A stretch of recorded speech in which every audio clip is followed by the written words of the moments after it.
Welcome to Tej education. Police constable भर्ती परीक्षा के लिए आज हम प्रैक्टिस सेट नंबर 6 कंप्लीट करने वाले हैं। साथियों, हम टोटल आपको 70 प्रैक्टिस सेट कंप्लीट करवाएंगे। सारे पीडीएफ आपको हमारे तेज एजुकेशन ऐप पर मिलेंगे। जी हाँ, पीडीएफ कहाँ पर मिलेंगे? ऐप पर।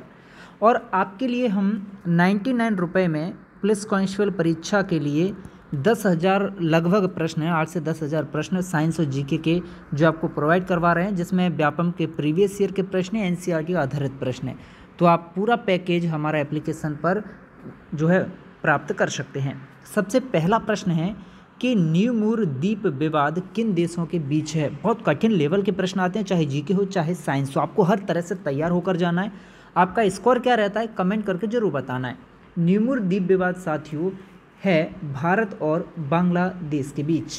प्रश्न है कि हिटलर का उपनाम निम्नलिखित में से क्या था। हिटलर को नेताजी कहते थे, या द किलर, या फ्यूहरर, या फिर इनमें से कुछ भी नहीं। तो आप याद रखना कि हिटलर को साथियों अन्य किस नाम से, तो आप याद रखना फ्यूहरर के नाम से भी साथियों जानते थे हिटलर को। ठीक है।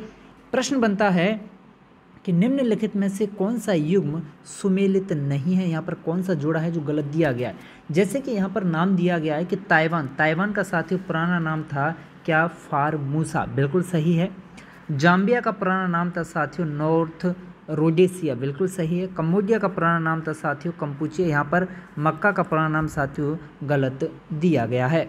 ओके, तो विकल्प डी इसका सही जवाब हो जाएगा। अगला प्रश्न है कि राष्ट्रीय आय क्या होती है। बहुत अच्छा प्रश्न है। ठीक है। और राष्ट्रीय आय की गणना कौन करता है, ये प्रश्न आपने पिछले प्रैक्टिस सेट में देखा था। तो आप मुझे कमेंट करके बताइएगा कि राष्ट्रीय आय का आकलन साथियों कौन करता है। ठीक है। तो राष्ट्रीय आय होती क्या है, तो आप याद रखना राष्ट्रीय आय साथियों उत्पादन लागत पर निवल घरेलू उत्पाद को कहते हैं। ठीक, विकल्प डी इसका सही जवाब है। प्रश्न है कि निम्नलिखित में से किस में गायत्री मंत्र मिलता है साथियों। चारों विकल्प आपके स्क्रीन पर है। ऋग्वेद में, उपनिषद में, यजुर्वेद में, या फिर आरण्यक में। तो आप याद रखना कि गायत्री मंत्र मिलता है हमें किस में? ऋग्वेद में साथियों। किस में? ऋग्वेद में हमें गायत्री मंत्र मिलता है। एक प्रश्न और आप बताइएगा। सबसे पहला जो प्रैक्टिस सेट हमने किया था उसमें था कि सत्यमेव जयते, सत्यमेव जयते जो है कौन से उपनिषद से साथियों लिया गया है। ठीक है। प्रश्न है कि फ्लाइंग सिख के नाम से भाई कौन प्रसिद्ध है। बहुत अच्छा प्रश्न है। तो आप याद रखना कि फ्लाइंग सिख के नाम से साथियों मिल्खा सिंह को जाना जाता है। अगला प्रश्न है कि भारतीय सिविल सेवा के लिए चयनित होने वाला पहला भारतीय भाई कौन था। तो याद रखना कि सिविल सेवा के लिए भाई चयनित होने वाले जो पहले भारतीय थे ये थे भाई आपके सत्येंद्र नाथ टैगोर। ठीक है, विकल्प डी इसका सही जवाब है। अगला प्रश्न है कि रोम का पूरा नाम, पूरा रूप साथियों फुल फॉर्म क्या होता है रोम का। तो आप याद रखना रोम का फुल फॉर्म है रीड ओनली मेमोरी। प्रश्न है कि विश्व स्वास्थ्य दिवस जो है कब मनाया जाता है। तो आप याद रखिएगा कि जो विश्व स्वास्थ्य दिवस है साथियों यह 7 अप्रैल को मनाया जाता है। कब मनाया जाता है? 7 अप्रैल को। अगला प्रश्न है कि चंद्रमा की सतह पर कदम रखने वाला जो पहला व्यक्ति है, ठीक है, वो कौन है भाई चंद्रमा की सतह पर कदम रखने वाला। तो आप याद रखना चंद्रमा की सतह पर कदम रखने वाला पहला व्यक्ति है साथियों नील आर्मस्ट्रॉन्ग। क्लियर है। अगला प्रश्न बनता है आपका, देखिए प्रश्न क्रमांक 11 है कि राष्ट्रपति ने अब तक कितनी बार राष्ट्रीय आपातकाल की साथियों घोषणा की है। तो राष्ट्रपति ने अब तक राष्ट्रीय आपातकाल की घोषणा साथियों 3 बार की है। कितनी बार? कुल 3 बार की है। नेक्स्ट प्रश्न है आपका प्रश्न क्रमांक 12 कि तराइन के द्वितीय युद्ध में, जो कि 1192 ई में हुआ था साथियों, द्वितीय युद्ध तराइन का, में किसने जो है किसको पराजित किया था। तो आप याद रखना कि इस द्वितीय युद्ध में, तराइन के दूसरे युद्ध में साथियों जो कि 1192 में हुआ था, इसमें मोहम्मद गौरी ने पृथ्वीराज को पराजित किया था या हराया था।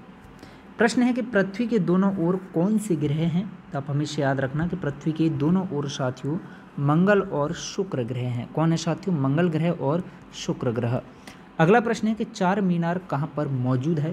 तो आप हमेशा याद रखिएगा कि जो 4 मीनार है ना यह हैदराबाद में है। कहाँ पर है 4 मीनार? हैदराबाद में। प्रश्न है कि विश्व का सबसे बड़ा जो मरुस्थल है ये कौन सा है। तो आप याद रखना कि विश्व का सबसे बड़ा मरुस्थल है साथियों सहारा मरुस्थल। क्लियर है। नेक्स्ट प्रश्न है कि 10वां संभाग किसे बनाया गया, 10वें संभाग के तौर पर किसे बनाया गया है। तो आप याद रखना कि 10वां संभाग साथियों शहडोल संभाग को बनाया गया है। प्रश्न है कि मध्य प्रदेश में नगरीकरण की वृद्धि दर भाई कितनी है। तो आप याद रखना कि मध्य प्रदेश में नगरीकरण की जो वृद्धि दर है वो है साथियों 20.3%। ठीक। अगला प्रश्न है कि लौह युग के धूसर चित्रित मृदभांड, लौह युग के धूसर चित्रित मृदभांड प्रदेश में कहाँ से प्राप्त हुए हैं। तो आप याद रखना ये भाई मुरैना भिंड से धूसर चित्रित मृदभांड साथियों प्राप्त हुए जो कि लौह युग के हैं। प्रश्न है कि मध्य प्रदेश का क्षेत्रफल कितना है। तो आप याद रखना कि जो मध्य प्रदेश का साथियों क्षेत्रफल है दिए गए विकल्पों के अनुसार हमें कितना सिलेक्ट करना होगा, 3 लाख क्या है साथियों 3,08,244 वर्ग किलोमीटर। ठीक है भाई, आगे बढ़ते। प्रश्न है कि मध्य प्रदेश की गंगा किस नदी को कहा जाता है। ठीक है, तो आप याद रखना कि मध्य प्रदेश की जो गंगा है ना साथियों ये कहा जाता है हमारी नर्मदा नदी को। ठीक है, आइए आगे बढ़ते हैं। तो 20 में से आपका स्कोर क्या रहा जीके में कमेंट करके बताएं। पूरा पीडीएफ आपको मिलेगा हमारे ऐप पर। ठीक है, तो आप मैथ रीजनिंग भी सॉल्व करेंगे। अब चलिए अगला आपका प्रश्न है साथियों साइंस का कि पीतल जो है किसका मिश्रण है। तो आप हमेशा याद रखना कि जो पीतल है ना साथियों पीतल यह मिश्रण होता है तांबा और जिस्ते का। किसका भाई, तांबे और जिस्ते का मिश्रण होता है। अगला प्रश्न है कि अमीटर का प्रतिरोध संट के प्रतिरोध की अपेक्षा भाई कैसा होता है। तो आप याद रखना कि अमीटर का जो प्रतिरोध है यह संट के प्रतिरोध की अपेक्षा बहुत कम होता है। ठीक है, विकल्प बी इसका सही जवाब। अगला प्रश्न है कि जड़त्व आघूर्ण और कोणीय त्वरण का गुणनफल साथियों कितना होता है। तो आप याद रखना कि जड़त्व आघूर्ण और कोणीय त्वरण का जो गुणनफल है ना यह टार्क या बल आघूर्ण होता है। नेक्स्ट प्रश्न है कि वह आपको बता देना है जो मिश्रण नहीं होता किसी का। तो आप याद रखना मिश्रण साथियों आसुत जल नहीं है किसी भी चीज़ का। ठीक है, प्रश्न है कि पहाड़ों पर जल कम तापमान पर उबलता है, ऐसा क्यों। तो आप याद रखना कि पहाड़ों पर जो जल है ना वो कम तापमान पर उबलने लगता है, ऐसा इसीलिए क्योंकि पहाड़ों पर वायु दाब जो है कैसा होता है भाई, वायु दाब कम होता है। और पुलिस में भाई ये बार बार पूछा जा चुका है ये प्रश्न। ठीक है, तो वेरी वेरी इंपॉर्टेंट है साथियों, आप इस प्रश्न को लगाइएगा। अगला प्रश्न है इनमें से कौन सा विटामिन है जो आँखों को स्वस्थ कार्य करने में भाई अग्रसारित करता है। तो आप याद रखना ऐसा विटामिन जो आँखों को स्वस्थ कार्य करने में भाई अग्रसारित करता है ये है हमारा विटामिन ए। कौन सा है भाई, विटामिन ए है। नेक्स्ट प्रश्न है कि मानव रक्त का जो रंग लाल है ना ये किसके कारण होता है। तो आप याद रखना कि मानव रक्त का रंग लाल साथियों हीमोग्लोबिन के कारण होता है। किसके कारण होता है साथियों, हीमोग्लोबिन के कारण मानव रक्त का रंग लाल होता है।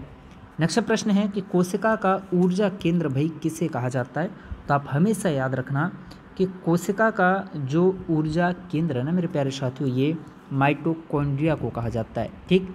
नेक्स्ट प्रश्न है कौन सा विटामिन है जो हमारे शरीर में सबसे अधिक तीव्रता से भाई बनता है।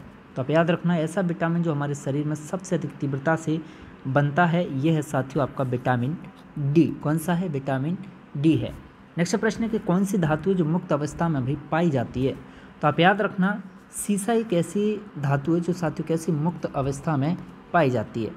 तो साइंस में आपका 10 में से क्या स्कोर रहा कमेंट करके बताइएगा साथियों। और पूरे 70 प्रैक्टिस सेट आपको कवर कराए जा रहे हैं, तो प्लेलिस्ट में जाकर आप प्रैक्टिस सेट नंबर 1 से लेकर पूरे 70 तक साथियों देखिएगा। ठीक है, ढेर सारे आपके प्रश्न भी कवर हो जाएंगे, आपका टेस्ट भी हो जाएगा, आपको अपनी तैयारी का पता भी चल जाएगा किस लेवल की तैयारी है। अगर यहाँ पर भी आप अच्छा स्कोर नहीं कर पा रहे इस तरह के पेपर में भी, ठीक है, विश्वास मानिएगा पेपर में आप नहीं कर पाओगे। ठीक है, क्योंकि बिल्कुल हूबहू पैटर्न पर आधारित कठिन लेवल के पेपर हम प्रैक्टिस सेट हम लेकर आ रहे हैं।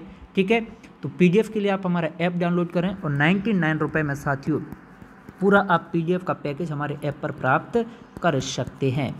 जय हिंद, जय भारत, जय महाकाल साथियों।